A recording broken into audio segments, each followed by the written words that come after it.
Esa fue y será y es la búsqueda de la filosofía, en definitiva, ¿no? Trascender, encontrar lo trascendente en el ser humano para conectarnos con los demás, con el entorno que nos rodea y con los otros seres humanos, y lograr acercarnos un poco más a la armonía de toda la naturaleza.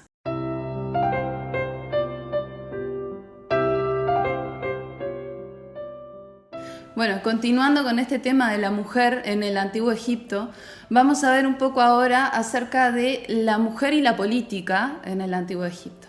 Capaz que cuando pensamos en esto, lo primero que se nos viene a la mente es la figura del faraón, como ese rey que gobernaba toda esta civilización.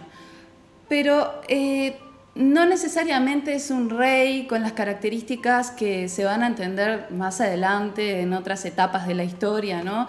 Que a veces pensamos en la realeza como esa lucha por el poder y por los tronos y herencias de padre a hijo, etcétera, que llegan a veces a situaciones absurdas, ¿no? Como que, bueno, termina llegando al trono personas que no tienen, que de repente tienen enfermedades o problemas psiquiátricos, etcétera. Hay muchos ejemplos en la historia.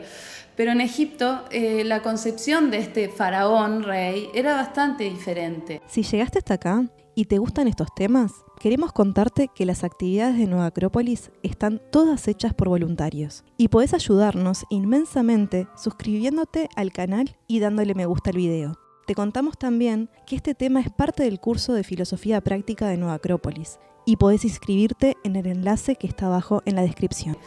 Se entendía, si volvemos al concepto que nos mencionó Cecilia, de esta idea de que lo que sucedía en la Tierra de alguna manera era reflejo de una realidad celeste o superior, se entendía la figura del faraón como el símbolo de la divinidad en la Tierra. Bueno, no era que los egipcios pensaran que el faraón era Dios, sino que entendían que simbolizaba y canalizaba la energía de la divinidad en su polaridad masculina. Pero esto tenía una contraparte que era la polaridad femenina y estaba simbolizada y representada por esas reinas que acompañaban a los faraones y que gobernaban en complementariedad y en armonía. Por esto es más ajustado a hablar de la pareja real, que era también para tomar este rol, tanto el faraón como la reina se preparaban durante muchísimos años, los educaban desde muy pequeños y iban tomando poco a poco este rol que estaba muy cercano a una cuestión de entrega, casi eran sacerdotes, ¿no? Era como una... pensemos que en esta época no estaba desvinculada la concepción política de la religiosa, en la civilización egipcia. Esto convivía y estaba articulado, ¿no? Tanto arte, cultura, política, religión, filosofía, vida moral, todo era parte de una misma dinámica social y en la que las cosas no estaban como concebidas por un lado una religión, como en otros momentos históricos que podemos hablar de la nobleza, el clero, etcétera, ¿no? En Egipto no era así. Todo estaba involucrado y estos, pareja real, eran sacerdotes y hacían una entrega, su vida estaba entregada a ese rol de gobernar y conducir a esa civilización, canalizando, como decíamos, estas energías y estas potencias de las divinidades y de las polaridades que estaban en ese mundo celestial al que ellos aspiraban plasmar en la tierra, ¿no? Entonces vamos a encontrarnos con esta unión de matrimonio que se consideraba un matrimonio sagrado, el hierosgamos, y que también simbólicamente recreaban y reproducían los misterios de la creación del universo. Tan profundo y tan mágico, si se quiere, era la concepción de esta cuestión que después, por supuesto, iba a tener implicancias políticas también, había diplomacia, había intercambio, había administración, había todo eso estaba contemplado dentro del rol de estos gobernantes. Y el rol de la mujer, hay que tratar de salirnos un poco de estas concepciones, de verlo desde nuestra perspectiva histórica y entender que no eran, porque por ahí nos encontramos con artículos, ¿no? Con explicaciones que decían, se descubrió que en las sombras, detrás de esos faraones, había mujeres que estaban, no era que estaban en las sombras o detrás de, eran figuras fundamentales que complementaban el trabajo, la tarea del faraón. Eran consejeras, eran sabias mujeres, no solamente la esposa, sino que también tenía un rol muy relevante la madre del rey, del faraón, en esta cuestión de aconsejar, asesorar, y en los casos en los que el faraón no podía estar presente, se tenía que ir en un viaje o a una guerra, etc. Perfectamente estas mujeres asumían el rol de ese faraón y tomaban esas responsabilidades. Entonces, por supuesto que estamos hablando de mujeres sumamente poderosas y sabias que no eran simplemente un adorno del faraón y que estaban a su lado o en las sombras manipulando sus opiniones, ¿no? Tenemos que salirnos de esa concepción un poco hollywoodense. Además tenían otras responsabilidades como administrar el harén real, esto que nos hablaba, estas instituciones de las que nos hablaba Sabrina, y eran máximas sacerdotisas que canalizaban, como decíamos, la energía de muchas diosas. Entonces, el nivel de relevancia era fundamental, no solamente, y ahora vamos, no solamente en este rol de reinas, sino también en otros cargos administrativos. Se sabe que hubo mujeres, por ejemplo, con lo que podemos llamar actualmente ministras o gobernantes en localidades más pequeñas, o sea, asumían diversos roles y responsabilidades en la administración general de esa civilización. Más allá de este rol de reinas, también se sabe que hubo muchas mujeres que llegaron a ser faraonas en sí mismos y canalizar, sí, las responsabilidades de los faraones, para lo que estaban perfectamente habilitadas. Hay algunos ejemplos en la historia que vamos a mencionar someramente para no detenernos. Y tenemos el caso de Merit Ney, que es de las que hay datos más antiguos, más o menos en el 2900 a.C. Después aparece en lo que se llama el Canon de Turín, que es donde habría el registro de la sucesión de diferentes faraones.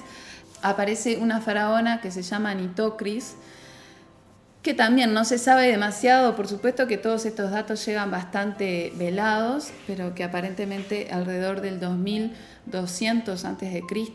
estuvo gobernando durante algunos años. Hay otros casos como el de Sobek-Neferu, el A-Hotep, son en distintas etapas, no se tienen demasiados datos tampoco, pero gobernaron durante algunos años y quedan registros en algunas tumbas. Y uno de los más destacados y conocidos es el de la faraona Hatshepsut, que gobernó, sí fue un periodo bastante extenso para la época, que gobernó durante 21 años. Y durante su administración se hicieron cosas muy importantes, como la restauración de algunos santuarios, como un viaje muy conocido, que fue un viaje de expedición a un país bastante misterioso que todavía no se sabe ubicarlo, pero que en aquella época le llamaban el país de Punt o el país de la mirra, y ella organizó una expedición. Así se sabe que hizo varias obras y que fue un periodo de mucha prosperidad durante su gobierno. Tenemos casos conocidos también como Nefertiti, que fue la esposa de Akenatón, o conocido como el faraón hereje. No es que tengamos tantos datos acerca de ella, pero sí creo que pasó a la historia por una bellísima escultura que está hoy en el Museo de Berlín y es de las más conocidas tal vez, en las que podemos apreciar rasgos y detalles de cómo esas mujeres egipcias se acicalaban y se presentaban, ¿no? Y uno de las grandes reinas que pasaron a la historia también fue Nefertari, que fue la esposa de Ramsés II, y de ella sí consta en varios registros toda la capacidad que tuvo para acompañar a su esposo y tomar grandes decisiones y llevar adelante también un momento histórico que fue de bastante esplendor, digamos. Y bueno, también si hablamos de faraonas, una de las más conocidas, o los nombres que se nos pueden venir a la cabeza, fue Cleopatra VII, pero fue ya en un periodo, ella era de origen macedonio, y fue en un periodo, si se quiere, de cierta decadencia, o cuando ya Alejandría por lo menos estaba en decadencia, en el Egipto de la época ptolomeica. Estos son algunos nombres que nos ha dado la historia, probablemente hay más y probablemente se vayan descubriendo más, porque bien sabemos que la civilización egipcia todavía se nos va presentando bastante misteriosa y día a día tenemos algunos descubrimientos y hallazgos que nos van también develando esta civilización que tiene tanta profundidad y tanta espiritualidad, ¿no? En ese sentido, como decía, la dama, la mujer egipcia vinculada a la política estaba también muy vinculada a lo espiritual y a la vivencia de lo sagrado, ¿no? Y hubo grandes sacerdotisas egipcias que formaban parte de la vida cotidiana en cuestiones rituales, como por ejemplo los nacimientos, las muertes y todos los procesos que hacían a la vida. Ellas tenían un rol fundamental porque vivían eso con un grado de conexión con la naturaleza muy profundo, ¿no? Entonces, para cerrar, pensemos desde estos tiempos en los que vivimos, en los que peleamos por igualdad, por derechos, por leyes, ¿no? Cómo hubo civilizaciones como la egipcia, supuestamente primitivas, que supieron armonizar los diferentes aspectos de una sociedad y vivir de forma más cercana a la naturaleza.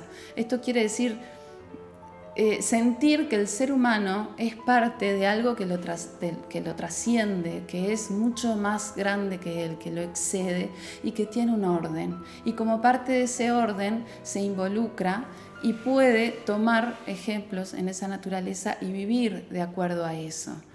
Entonces, tal vez esas rupturas que tenemos en la actualidad, que hemos tenido en la historia, ¿no? Esas rupturas, esas diferencias, eso que nos separa, tengan que ver con algo que no estamos encontrando en lo más profundo. Tal vez tengamos que ir a buscar en aspectos espirituales para reunirnos, para ver cómo nos podemos conectar con el otro, cómo podemos lograr una armonía en la convivencia. Esa fue y será y es la búsqueda de la filosofía, en definitiva, ¿no? Trascender, encontrar lo trascendente en el ser humano para conectarnos con los demás, con el entorno que nos rodea y con los otros seres humanos y lograr acercarnos un poco más a la armonía de toda la naturaleza.